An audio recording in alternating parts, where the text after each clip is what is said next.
There's no Samsung store in Buffalo, nor should there probably I mean, be. there's barely a Samsung store in Toronto, and there are 3. I'd probably have a better chance going to Apple and asking them to replace the screen protector.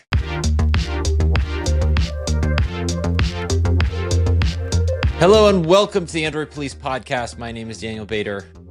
Back in the second chair where I belong is Will Saddleberg.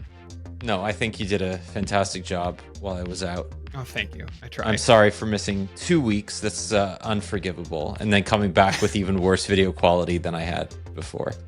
Well, that's what you were doing for those 2 weeks. You were downgrading your video quality. Exactly. I actually hooked up my old Pentium 66 that I bought in 1994. Well, with tariffs, what they are these days, you can't afford. Yeah, exactly. It's either worth $20,000 or it's the only thing that I can afford now. Depends on who's buying. How have you been, Daniel? It's been a minute. It's been a minute. Yeah, I got an email yesterday to say that my PlayStation Plus subscription is increasing by 50% in June. And we in the US, thank you for your sacrifice. So that's a thing. When I buy the Switch that, 2, like, I'm gonna also be spending $800 with tax on a Switch 2. Absolutely.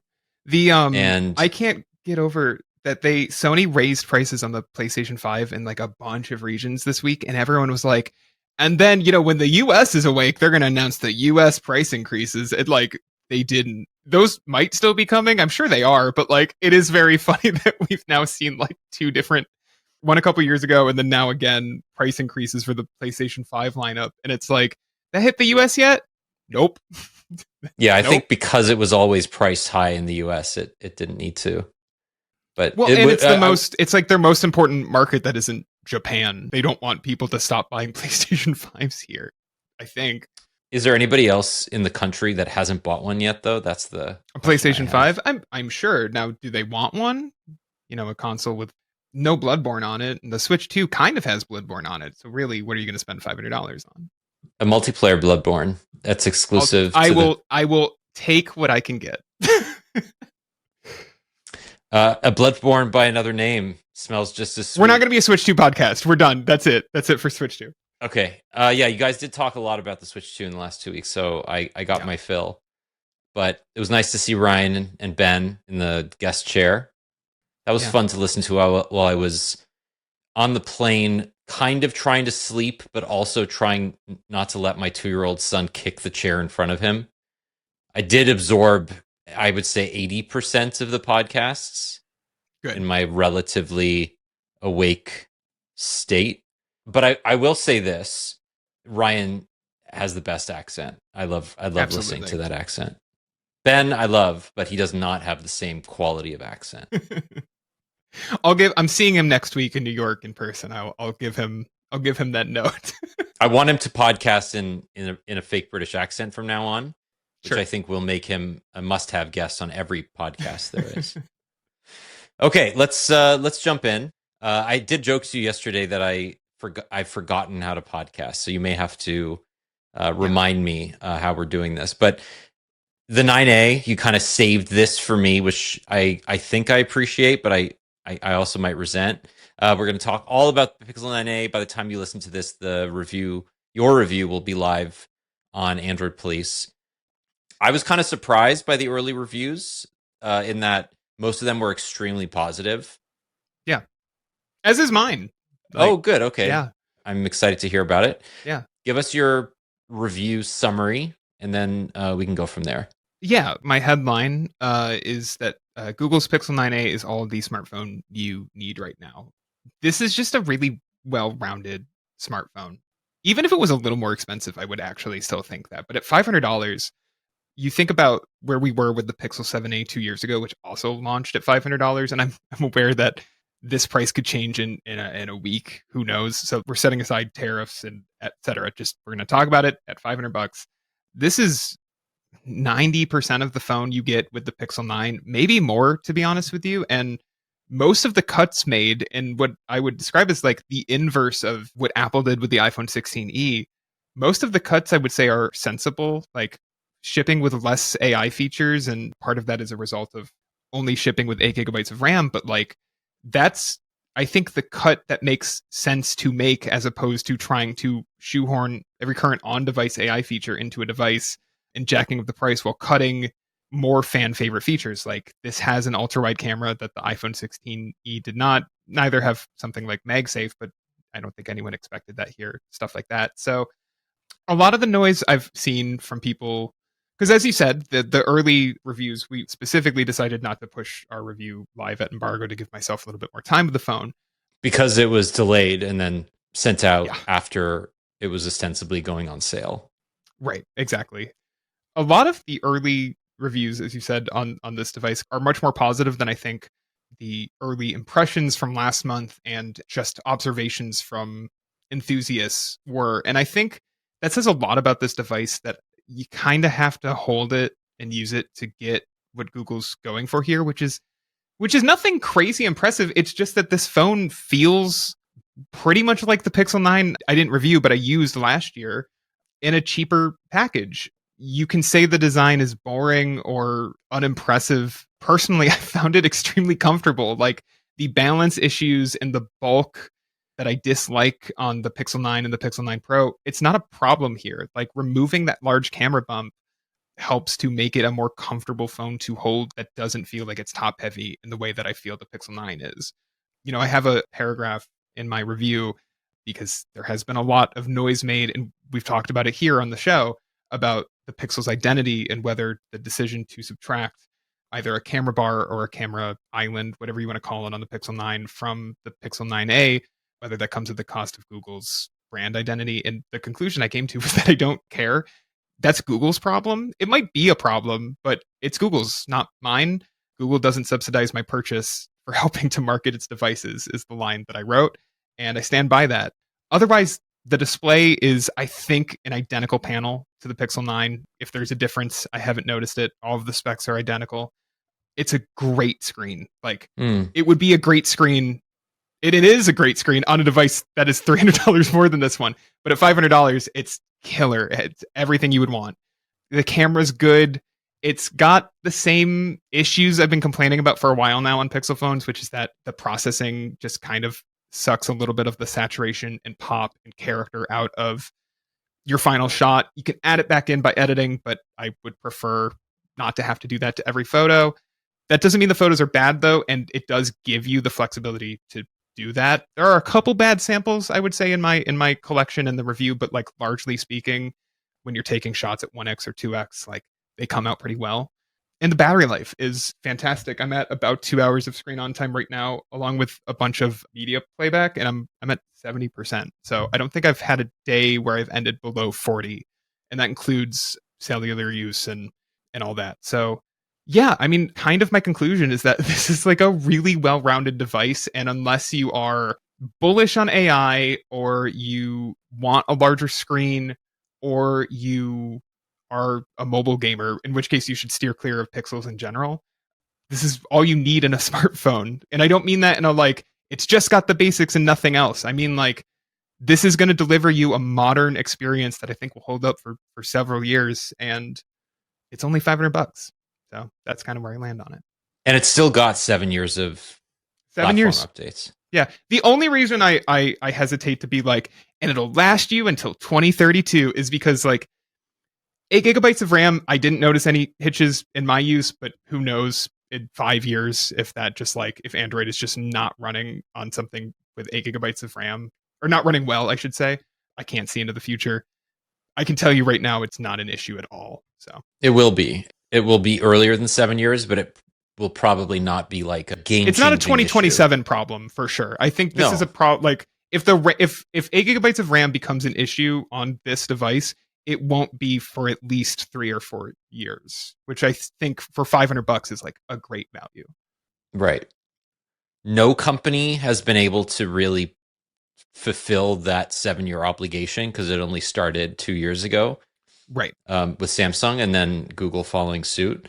So, once we get there for the first time, we'll have to reevaluate the S23 lineup or whatever it was and see if it was. Yeah, there are other Pixels that are running on 8 GB. Like the Pixel 8 is 8 GB of RAM. That has a 7-year update policy as well. So like, it's not just a this phone concern to have.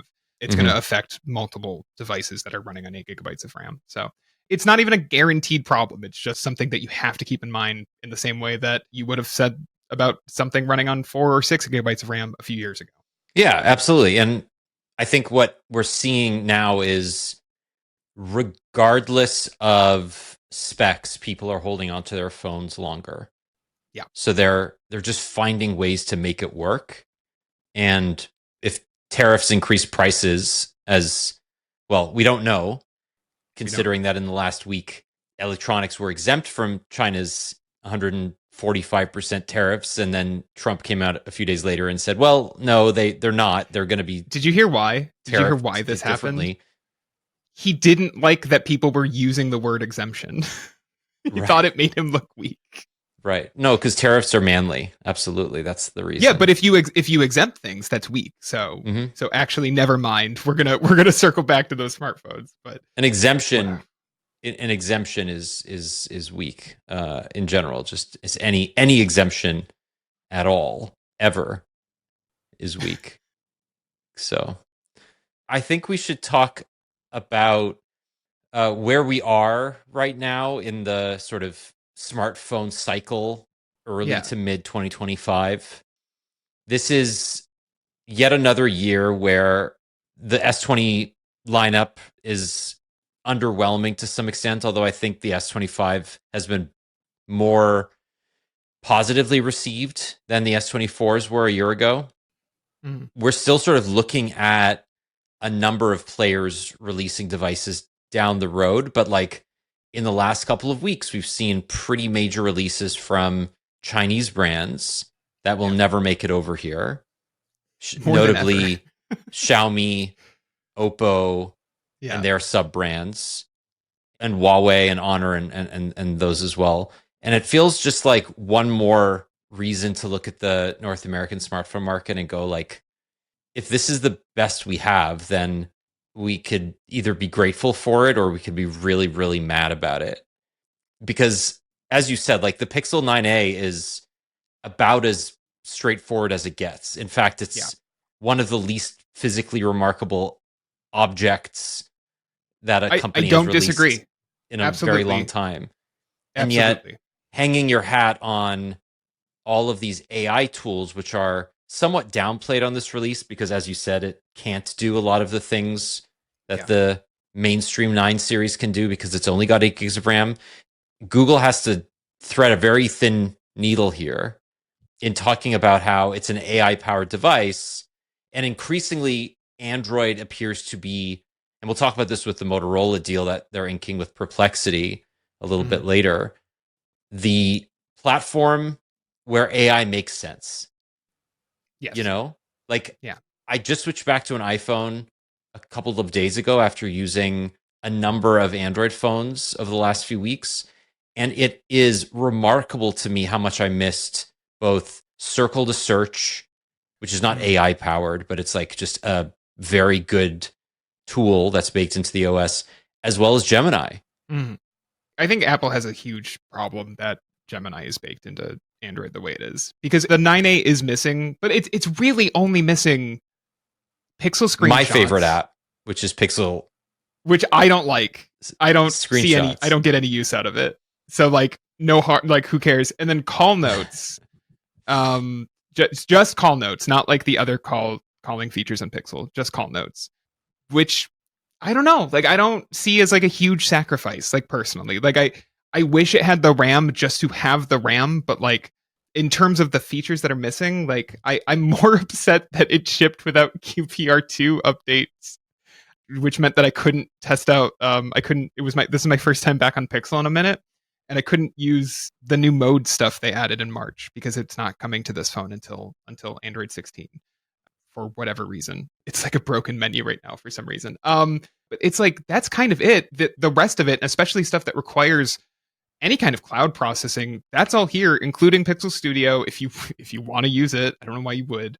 And Gemini, of course, and Gemini Live and Circle to Search, as you said. Like all of that's here, and I think that stuff is if you are interested in like AI tools, I think all of that is significantly more impactful to your overall experience than Pixel screenshots or call notes. So hilariously, Apple built the iPhone 16e to be made for Apple Intelligence specifically, and yet I think the 9A is a much better AI experience overall if that's what you care about, despite missing a couple features from the flagships. Yeah, and it's $100 cheaper. And it's $100 cheaper, and it's got an ultra wide camera. It's got a much better display, in my opinion. It's the iPhone 16e screen might be a little brighter. I'd have to look at that, but I've had, much like the Pixel 9 or the 9 Pro Fold, I've had no issues with this actual panel on here in direct sunlight, and it's 120 hertz, and it's got an always on display, which I know sounds obvious if you're an Android fan, but those are not there on the 16e. So the only real critique I have about the design overall is that, like, I wish we would move past Gorilla Glass 3 on cheaper smartphones. It does feel cheaper than newer Corning glass, but it's a nitpick, and most people aren't going to notice it. It's just the fact that I touch so many smartphones every year, you notice it after a while. Yeah. I have noticed that, and I suppose it's just a matter of scale, right? But like, Corning must have millions of Gorilla Glass 3 panels lying around, sheets of it. Yeah. Probably sells it at half the price of the Victus, whatever they're calling it now. And it is notably worse at both scratch and shatter protection. Have you been to Corning? Have you been to their factory or museum or anything? I'm not allowed. Because you're not it's in the state. You're not. They won't let you pass. There's a warrant for my arrest in New York State. Yes, so no. right. Of course. I can't even think of a thing to joke of what you would have done here. But yeah. Jules, by the way, points out in our chat that the 9A does have a brighter display than the 16e. So on the whole, this is like a much better display. Boy, I don't get that 16e at all. The longer I look at it, the less I get it. So at $499, this is a great device. People will not really care about the lack of a visor. In fact, for some people, it might just be a reason to buy the phone because it's just straightforward. Can I tell you? Do you know how nice so forever ago, when phones got huge, I switched to putting my phone in my back pocket because it just fits better there and was easier to take out of my back pocket than my front pocket. The move back to the lack of any kind of camera bump other than a very, very slight ring to protect it around, but it's not even enough to really make it wobble on a table at all. It's very subtle. Means I actually have been putting it in my front pocket more just because there's no camera bump that is like massively sticking out of my front pocket, and likewise it doesn't catch on anything. It's one of those things that you kind of forget about until you go back to a phone without any kind of major camera bump, which they really don't exist anymore. Like, even cheaper devices all have camera bumps to like pretend they're more expensive than they are, and that's not an issue here. It's like one of those really subtle things you don't think about until you're back on something like this, and it's really nice. Mm-hmm.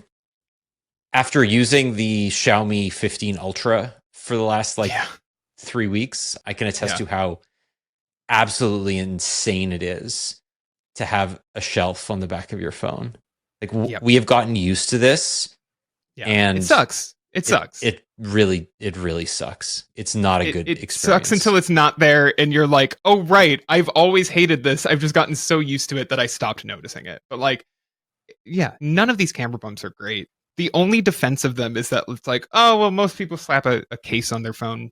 Anyway, that's actually another thing I really like about this, is that between the matte aluminum frame and the matte polycarbonate plastic back, like, this feels really durable in a way that even like the mainline Pixel 9 series kind of doesn't. And like, Google shipped me a case with this thing to test out. I have not put it on once. I haven't felt the need to have this device more protected than it is, just on the fact that it's a mostly plastic phone. I haven't dropped it once. It hasn't fallen out of my hand. It's a grippy device because it's not glossy or anything. Like, I don't know. Like, it's a really comfortable phone to use in a way that it's been a while since I felt like, oh wow, this really is comfortable. Yeah.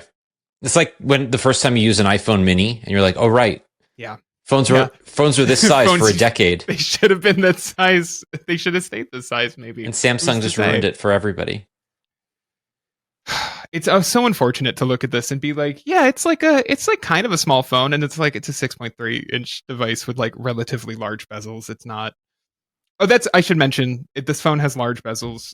If it bothers you, that's fine. You really stop noticing them within an hour, in my experience. And unlike the last two generations, they're symmetrical. It doesn't have a larger chin, which was the only thing I ever really noticed about the 7A and the 8A after a while. So that's not a problem. I don't care about the bezels. Yeah, I mean, what can I say? It's the same thing as a 60 hertz display on the iPhone 16, right? Like you complain about it until it's not a big deal, and then you forget it's there. Yeah, agreed. So I don't have much else to say on it. I said I was going to set aside tariffs. My hope is that whatever happens in the next few months with tariffs and pricing and all of that is that none of it gets in the way of the usual discounts we see on Pixel devices, because this thing marked down later in the year to $400 would be nuts. Like that, it would really be like kind of the best value we've seen on Android in I don't even know how long. Like it's a really impressive phone for the price. I know people miss when the A series was like $350, but if you do the math on inflation, we're right about where we should be on that number. So it's yeah, it's a much better phone than any A series before it. And yeah, editor's choice, 9 out of 10. Go read my review. We've taken a more feature like approach to reviews, starting with this one. And the result is that I think it's probably my favorite review I've ever written, and it's a tighter read because of that, and I think a better read. So go check that out on the site. All right. Let's talk pricing, because this is a thing that has already impacted at least one product, the OnePlus Watch 3. So when the OnePlus Watch 3 was Mead in China, Madi in China, what was Mita, it? Mita, sorry, EDA. Mita in China. It was $349. And then when it reemerged a month later, made in China, it was $500. Now, OnePlus has not come out and explicitly said why it increased the price by $150, but suffice to say, it's a first mover. OnePlus is a first mover in many respects in this industry. It was one of the first OEMs to use silicon carbon. It was one of the first to partner with a camera maker. It was one of the first to, I mean, it's been an innovator in a lot of ways, and now it's a tariff innovator. So I think we should give them props for completely making people terrified of how expensive their gadgets are going to become. Tariff-fied, Daniel. Tariff-fied. Oh, that's the name of the show right there. So now, as we're talking, phones, computers, and other electronics are exempt from the tariffs announced against China, but that is not necessarily going to sustain for the next few weeks. We have no idea. No one has any idea what is happening, which is like the most frustrating thing. We're over 2 weeks. It's the 17th as we record. So Liberation Day was 15 days ago, believe it or not. One, I've never felt more liberated. And two, I've had to stop feeling any kind of emotion about this stuff, whether it's worry or frustration or annoyance or anger. I guess I'm still frustrated, but like I've had to just be like, just tell me what the prices are going to be when they're going to be. Like, I have absolutely zero control in this. No one has any control in this. No one knows what is happening. And it changes every 24 to 48 hours. It's new. And it's like, I don't know what to do about that from my wallet's perspective. I don't know about you, Daniel. There were a few upgrades that I was planning this year for various electronics around the house. And like, I have bit the bullet a little earlier than I might have otherwise, just to try to get in the way of or ahead, I should say, of any unexpected price increases. But like, at a certain point, they're either going to start happening or they're not. And I'm just going to have to like suck it up and pay what the price is or not buy things. And who knows what that's going to be. Yeah. I mean, the price of my panic room doubled in the last couple of weeks. So still worth it. Yeah. But you know, it's gonna eat into that avocado toast budget. I had to give that up ages ago. Yeah, I finally listened to Gen X and Boomers, and I gave up avocado toast to buy a house. Oh wow. Okay. Yeah, it How's your turns out health? that's all you have to do. They were right all along. If you just stop eating avocado toast, the government basically hands you a house, so it's actually pretty nice that way. Oh, God, that's how you get a house these days. Yeah. Good. Good to know. Liberation Day really worked. So, in this kind of world where the prices of things are inevitably going to go up, and the 9A is sort of the best example of like where a $500 phone is today, Mhm. it really kind of reinforces this idea that like foldables are just not a really great choice right now. Like if you have the option of buying a new phone and you're going to see the cost of your grocery bills go up and you're forced to buy a Yeah, new refrigerator early because your one is only going to last a couple more years and you don't know if it's going to be twice the price. Like all these considerations, adult yeah. things, spending $1,800 on a foldable just makes less and less sense than it did. And it now bears out that like OnePlus made, I think, the right decision in not bringing the equivalent of the Find N5 to North America. Yeah. This is a slight tangent, but I won't be shocked if the OnePlus 13T, which has leaked and been teased a billion times by OnePlus China, also like either doesn't come to the US despite maybe initially being planned for it, or comes at a much later date when they know what's going on. I don't think the OnePlus Open 2 decision was based on tariffs because no one knew what was coming, right? When that announcement was made.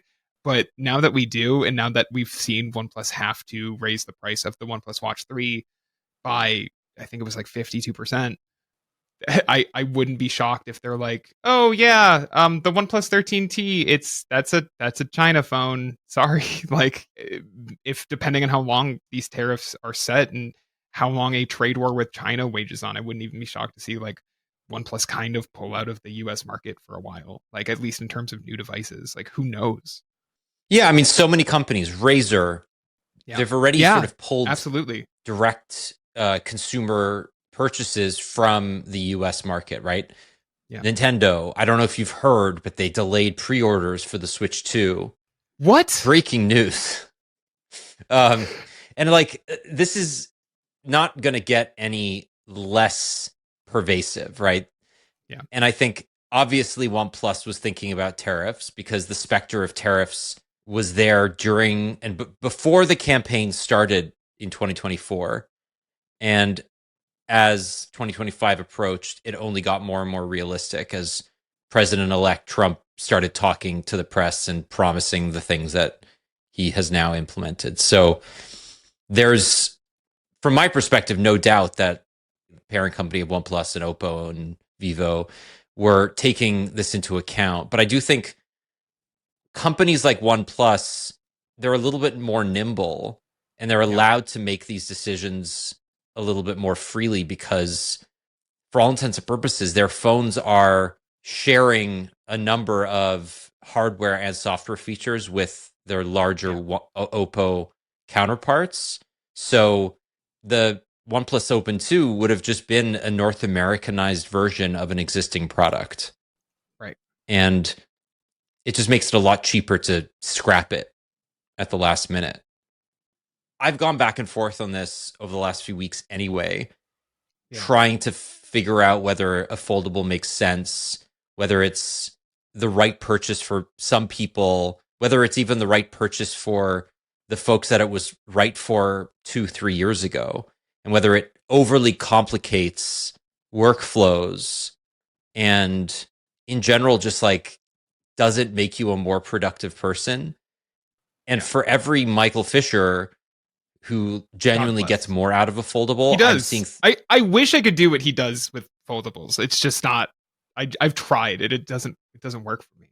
but I've read an increasing number of threads and blog posts about people that have bought foldables only to Yeah. discover that they really only use the front display and that Yeah. they open up the inner display like 10% of the time. And then that inner display one day wakes up and it's broken. And Right. then they have to go through the RMA process or repair process. even just like I had a Galaxy Z Fold 4 that I needed to replace the inner screen protector on. And it took me 3 weeks and 3 different appointments because they only had one technician at the Samsung store at a very big mall here in Toronto who was trained on the machine. Yeah. So I had to make an appointment with that specific person.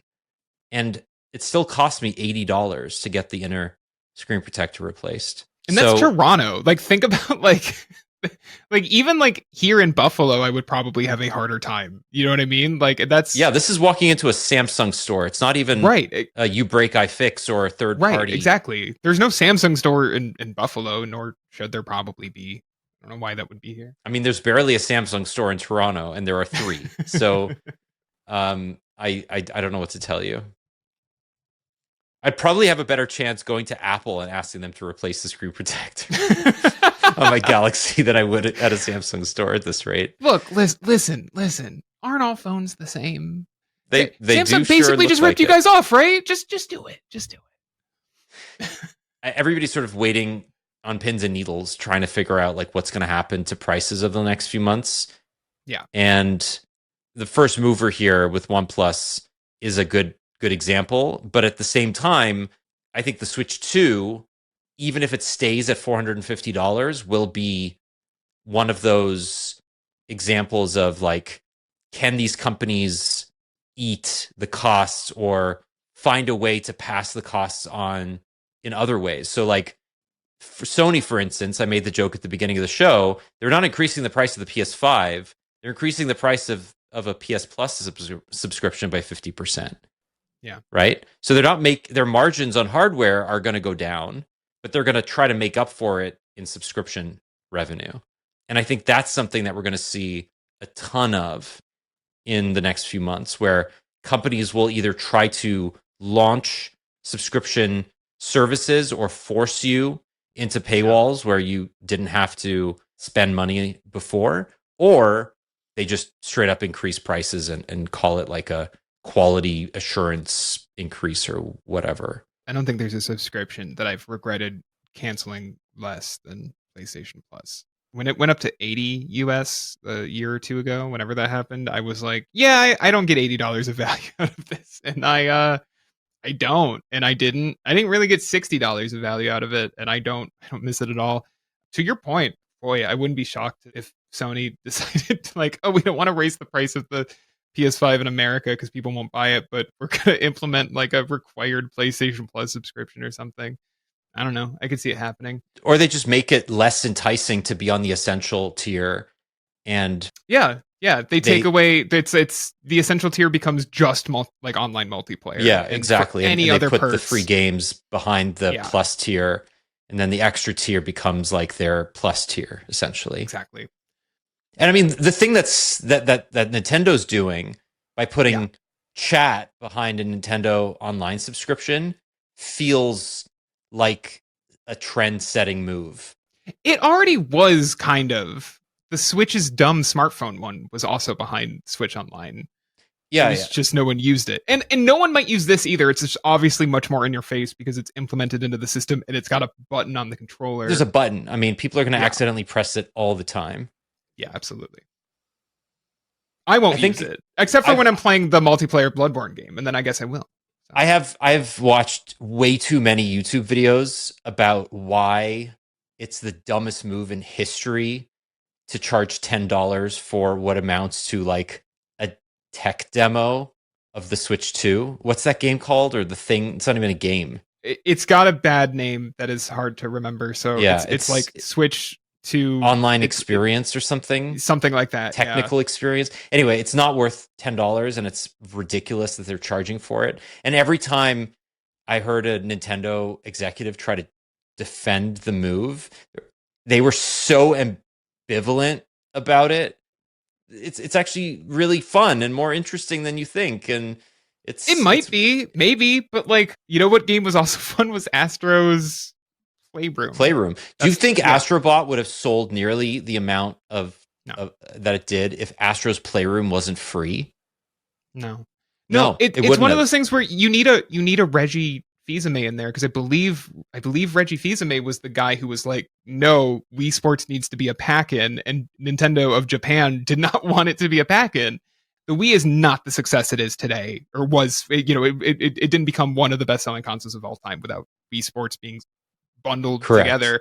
And I don't think the Switch 2 Welcome Tour, as Jules tells us in the chat, it's called. Thank you, Jules. How could we forget that name? Is going to be a Wii Sports competitor. But I've been really frustrated over the last 2 weeks about some of the coverage of the Switch 2's pricing stuff in particular, because for whatever reason, there's been a ton of misinformation about, like, I still don't know where that $90 rumor for physical Mario Kart World thing came from.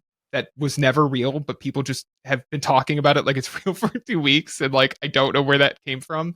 Same with like every Switch 2 game being $80. That's, we know of one so far. Nintendo is on the record being like, we're using variable pricing. You can tell because Donkey Kong Bonanza is $70 or etc. Yeah.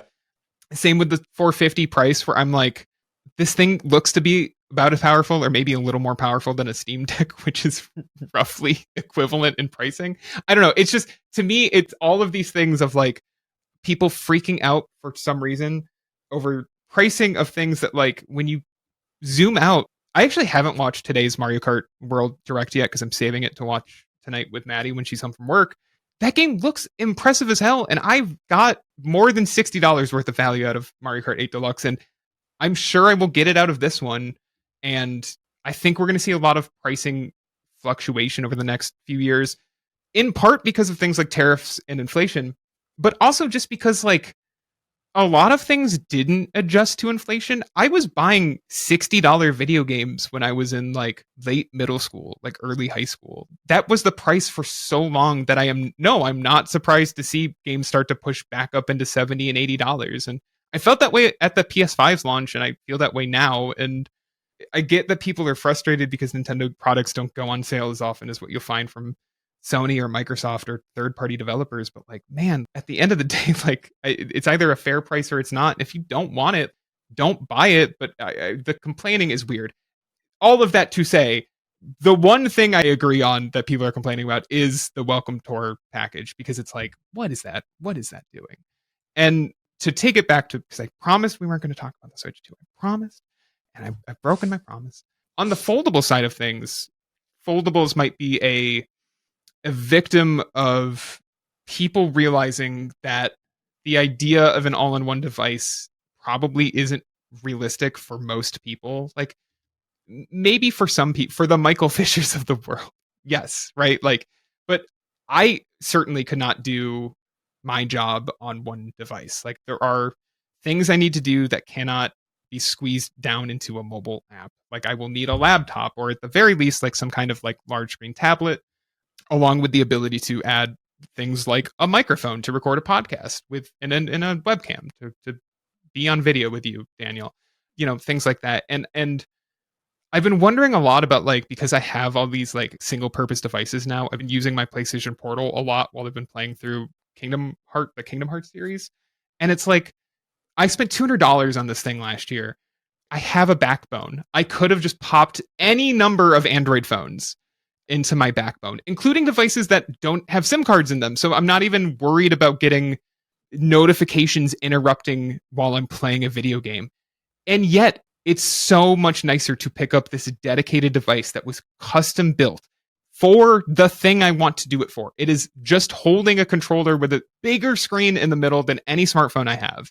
And there's no notifications, not even like emails rolling in just because the phone is connected to the internet or something. Like, it is log on, play the game, right? And I think for a lot of people, the dream of foldables 5 years ago was like, oh my God, say goodbye tablet, maybe say goodbye laptop. I'm all in on this one thing. And I actually save money if you do the math. Sure, it's $1,800, but you're replacing so many products. But for most people, I think it's just not a good enough experience to like have to sacrifice a lot of the like creature comforts of a more specific device. Most people aren't road warriors where they're worried about, oh, I need to throw 17 gadgets into my bag. That is a rarity. That's not a generality of the population. So I think that's kind of where foldables are. And if tariffs come in and like jack up foldable prices to, $2,500, I think we see that product category die. I think it's already at the top of the price point where anyone would want to pay for it. And I feel that way about trifolds. Like if trifolds are $3,000, I don't know who's buying it.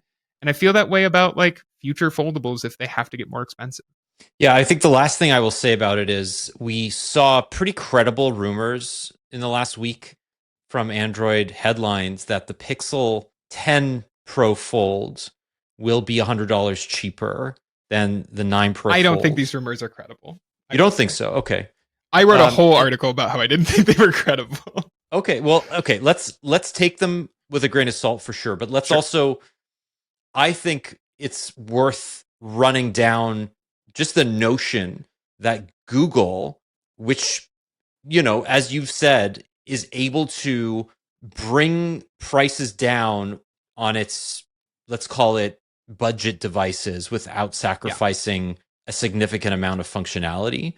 Let's run with the argument for a second that it's able to bring down the cost of this new foldable by $100 every year for the next 3 years until the MSRP is $1,500, right?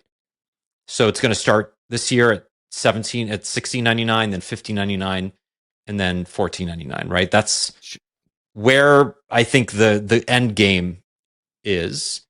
Even then, it's still too expensive. But like for a minute, let's just think about. Yeah. No, I'll play along with this. Yeah, it's still too expensive, right? Right. And it's not good enough. And I think you're absolutely right that most people are getting a better experience. And I think the rise of dedicated gadgets again, I mean, look at like the Canon G7X on TikTok as an example. I'm working on a story right now about how the best thing you can do is go buy a Pixel 9a and like a point and shoot.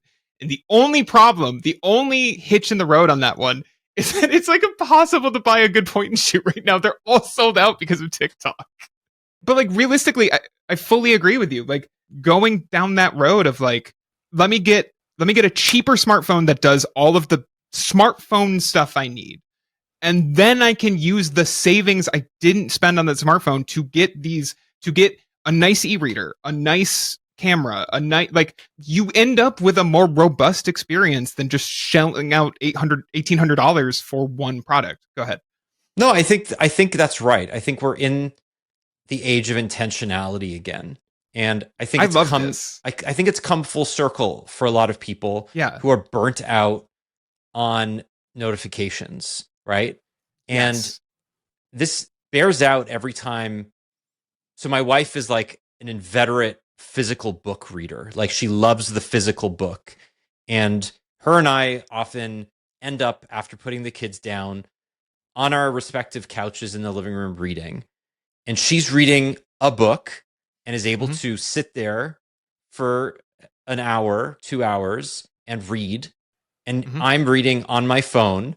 And every 5 minutes, I get a notification and I mean not to, but I do anyway, tap it. You have to. And I lose half an hour somewhere else in the New York Times app or on Instagram or wherever. And I'm like, shit, I'm here with intentionality, sitting down, reading a book, but I'm actually doing no such thing. And this happens a lot and it's frustrating. And I think it speaks to, I was just in Mexico on a vacation, and the number of Gen Zs and Gen Alphas I saw with cheapy point and shoot cameras blew me away. It was actually ridiculous. And I don't know, I just think there's something so much fun about the process of it that we as smartphone addicts have lost. And I'm not to say like these kids are not addicted to their smartphones. I think there's a difference that they've identified, and we're too old and too jaded to do the same thing. Speak for yourself. I'm not 30 yet. I got 4 months. 4 months. You're still too old and too jaded. You're too jaded. Maybe not too old. I'm certainly too jaded, but I've been jaded about this since I was in high school, so it's fine. The reason I found out that modes was broken on the 9A was because I wanted to write a thing I wanted to test out modes compared to the focus stuff on iOS to the modes and routines stuff on One UI devices, Samsung devices. And I have played around with it on iOS, and you could yell at me in the email if you want, but like, although I usually carry an Android, at least one Android device in my pocket, my wearable of choice is the Apple Watch because I like their fitness stuff. Just is what it is. And I finally went through and set up what I called like an essential focus mode, which I would like to do on my Android devices as well. And I let through like 6 or 7 contacts and a few apps, and everything else is silent. It doesn't hide it in the notification center because that's too much, but it just is silent. It goes to the phone and I see it when I look at it. And, you know, I thought I would lose track of conversations or miss important things from friends. No, all that's done is made my watch buzz less, and I notice notifications a little bit later than I used to. But largely speaking, it's so nice. I'm like, oh my God, like it's such a relief to just like sit around at night and just like not, and then like you look over at your phone and you're like, oh, I missed a message from Joe Maring 20 minutes ago. Let me reply to that now. It's fine. It's only been 20 minutes. It's not the end of the world. He's ignoring you. I'm ignoring you. I did ignoring you. He doesn't care about you. You're not his friend. I've done much worse. I found out I blocked Joe on Telegram like 3 weeks ago, and I like a week ago him? He was. How dare I do this all the time where I'm like, shut up, Joe. I'm blocking you as like a joke. And there was just 3 weeks ago I did it and then forgot to unblock him. And we're in group chats together, so I was still talking to Joe. But then it was like at one point he was like, "Hey, can you unblock me so I can DM you something?" And I was like, "Oh, I forgot that you were." You're a bad person. You're a terrible person. I didn't know this about you. I would never block you, Daniel. You're not annoying. Yes, you would. Like Joe Maring. I'm calling him out. Would. I'm absolutely getting the impression that you would block anybody, and that's super weird and passive aggressive. Blocking people's great. You should do it more often. That's my hot take. Anyway, so yeah, the secret to all of this is that like you'll tell yourself like, well, I can't turn off X notification because it's actually important. And you know what? Outside of like the people that are closest to you in your lives, your partner, your parents, your family in general, like very close friends, like for the most part, you can just mute those. You can just have them just be there when you're ready to check them.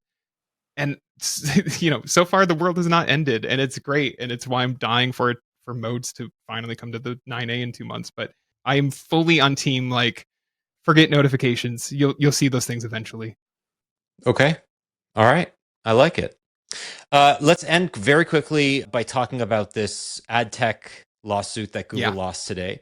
So this was happening around the same time as the Google search monopoly trial, which Google also lost last year. And the remedy trial for that is coming up soon. But Google lost the initial trial today. 2 out of the 3 accusations by the government were maintained by the judge. Basically that Google has maintained an illegal monopoly in the relationship between the ad tech and ad servers technology that they own. Google claims that they won half of the case and will appeal the other half, but that's an interesting framing. Basically, what the judge... Situation. It sounds like the legal outcome was... Stop. I love it. This is the worst part of Gemini, that it just starts talking out loud. 1 second. But not all. The decision to appeal the other half suggests they believe there were... I asked it for a weather report for New York for next week so that I can start thinking about what I'm going to pack. It's so funny that like Assistant used to just be like, here's the weather report for next week or whatever. And like maybe it would tell you like 1 or 2 of the days.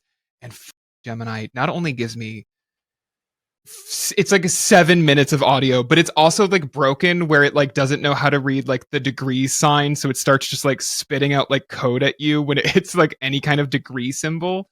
And I'm like, this is nonsense. Like this is I claimed earlier that I really use Gemini a lot when I'm on Android, and that is true, but it annoys me almost as often as it's useful. Yeah, so it's not good. I will just caveat it right now. So Google, so the US district judge says that plaintiffs have proven in the ruling that Google has willfully engaged in a series of anti-competitive acts to acquire and maintain monopoly power in the publisher ad server and ad exchange markets for open web display ads. And for over a decade, Google has tied its publisher ad server and ad exchange together through contractual policies and technological integration, which enable the company to establish and protect its monopoly power in those two markets. So they're basically claiming that Google has harmed publishers and advertisers through forcing them to basically adhere to policies that are onerous and expensive and make it difficult to go to competitors, or that it's either purchased competitors like DoubleClick, which happened in 2008, which is crazy because that's 17 years ago, but also that it has prevented competitors from growing because of the over-reliance on the relationship between Google's ad tech and Google search as well. Yeah. Daniel, you have much more experience running tech websites than I ever will. Do you think this is a fair ruling?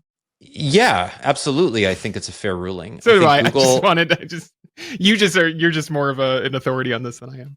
Yes, I mean Google has a monopoly. Like that is not in dispute here. 100%. I don't think it was surprising that Google lost this.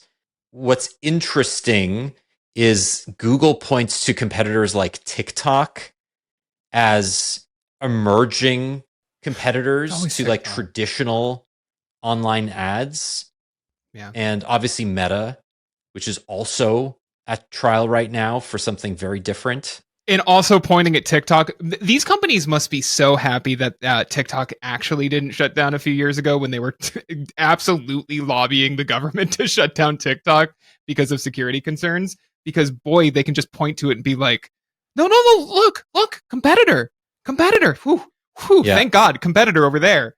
What would they have done if Trump actually had shuttered and then Biden had shuttered TikTok in like 2020, 2021? Like, in the US, like that alternate reality where TikTok just isn't here for 4 years. Like, what do they do then? They go like, Twitter started Vine back up in this world. Like, shout out to Vine. It's over there making money, I guess. Like, I don't know. It's so funny that like these companies both definitely want the US government to shut TikTok down and also fully benefit from TikTok existing. It would have been interesting. Remember that company RedNote that blew up for a minute in January? Oh yeah! Oh my god! Everybody thought TikTok that was would only get banned, 3 or TikTok months ago. was banned. Wow, it's been a year, right? Like that was 3 months ago. It felt like it was 3 years ago, and how everybody was like applauding RedNote as this TikTok replacement, even though RedNote is owned by a Chinese company as well. Yeah, and just this week there's a new one called Neptune, which is new. I think it's built on the Blue Sky protocol, if I'm not mistaken. Okay. Maybe there's another one. I don't. There's a bunch of them. Anyway, I think a decentralized TikTok would be nice, and I think the fact that Blue Sky is actually like proving itself to be a pretty good and sustainable business. Well, not a business. It's not making any money yet, but like a sustainable platform as a replacement for X is promising. So yeah, if you install RedNote today, they actually deport you to El Salvador. Jesus Christ, that's not a joke. That is a bad joke. I hate that joke. I thought of it 45 seconds ago and I had to make it, but please couldn't help yourself. I don't actually want that in the show. I really just wanted Daniel's reaction to it. Please don't put that in the show.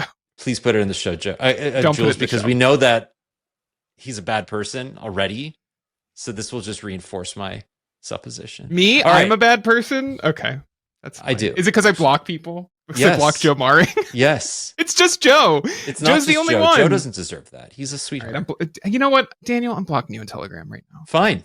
I'll just find you on Signal. Ugh, I am on Signal. Me and Pete Hegseth miss you guys. I'll accidentally add you to a chat.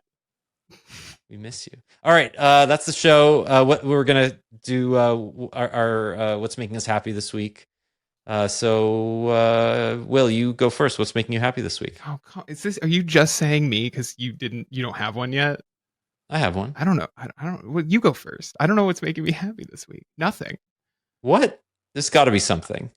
No, Okay, I was I'll go talking to first. Jules. You have 30 seconds to think of it. I have 30 seconds. Okay. One of my favorite shows on earth is back. No, I'm not talking about The Last of Us. I'm talking about Hacks. Hacks is the best 30-minute show that, I mean, I wouldn't say that nobody watches because it's actually pretty popular, but like it comes back the same week as The Last of Us. People are talking about the latter, not the former, but it's incredible. It's super funny. It's well written. I won a bunch of Emmys last year. It's just even better this year so far, and I cannot recommend it enough. It's the 4th season. If you've never seen Hacks, it is the best Gene Smart vehicle since Watchmen, and specifically the dildo in Watchmen. So please watch it, and then go and watch Watchmen because that was also incredible. You're not allowed to say that. You're a Lost hater. You can't like any. You know I love. Anyway, you know I love Lindelof. You know that because I've spoken many times about my love of Leftovers. So you have no leg to stand on there. You should go rewatch Lost. Maybe you'll like it this time. Okay, so Maddie and I tried a few episodes of Hacks like a few months ago. Love Jean Smart on it. She's incredible on that show. Does the other main character, whose name I can't remember, ever get Hannah? More funny or less annoying? Because she was both annoying and kind of unfunny. Depends. This is a problem Maddie and I were both having with the show, where we just kind of wanted 100% Jean Smart. I would say she becomes a more interesting character. I don't know if she becomes less annoying, but I guess that's more. I'll take more interesting. I can give it another shot. We didn't hate it. It's just like it wasn't fully clicking. Fair. Okay. Yeah, I have what's making me happy this week. We threw on, was it Monday night? I think it was Monday night. We threw on Jurassic Park. That's a damn good movie. Yeah. Still, it's never not going to be kind of one of the best movies. Put that on. It's on Hulu right now. If you're in the US, just go watch Jurassic Park. You'll have a nice weekend if you watch Jurassic Park this weekend. I knew this because I was on Letterboxd the other day, and you saw me log it, and I saw you logging it, and I was like, "Yeah, I had it." Jurassic Park. I wonder what's going on. Maddie had it's one of Maddie's favorites. She had requested to watch it a few weeks ago, and then Blank Check, which is a movie podcast, a very popular movie podcast that I enjoy, just did their episode on it, so it was in my head anyway. And Steven Spielberg, he knows how to make a movie. So I've heard. Do you know Jurassic World Dominion is like 2.5 hours long? Found that out when I was on the Wikipedia page for it. Most of the Jurassic movies are like all about 2 hours, except for Jurassic Park 3, which is 90 minutes, and then Jurassic World Dominion, which is the most recent one, not the one coming out this year, is 2.5 hours with an extended cut that is like almost 2:45. What are we doing? Too much. Terrible. Don't just watch Jurassic Park. That's it. That's what's making me happy. Okay. All right. Well, I like it. Oh, and I have tickets for Sinners this weekend. I am preemptively saying Sinners is making me happy. The reviews on the thing are stellar. I'm really excited. Okay, enjoy. Thank you. We'll talk about that in a week. In a week. You're going to New York. Are you allowed to say why? Yeah, I think so. Motorola's teasing something. Seems like a Razr announcement. And I'm going to New York to see what they're teasing. I don't see a reason I can't say that because they're teasing a date. So yes, that's fair. They actually have shown like they've called it the Razr. We didn't talk about Perplexity, but Perplexity will be preloaded according to Bloomberg on the Razr. It may also be preloaded on future Samsung phones. We'll talk more about that next week. Your homework, my homework, is to actually use Perplexity so that we can I haven't used Perplexity at all. I actually do need to familiarize myself with it because I know Gemini pretty well. I feel like I know ChatGPT pretty well at this point, but I don't know Perplexity at all. So, and then your other piece of homework is to make yourself into a living doll with the ChatGPT video creator. Okay, that's the show. Thank you for listening. We will be back next week with another episode. Until then, thanks for being here. Is that how you finish? Is that how you end things? We'll talk to you very soon. Last week I said that you were going to come back and like know how to finish the show better than I know how to finish the show, and you're just proving me wrong. Clearly, we don't know how to end the show at all. We don't want to finish. That's what it comes down to. All right, that's it. Bye-bye. Bye.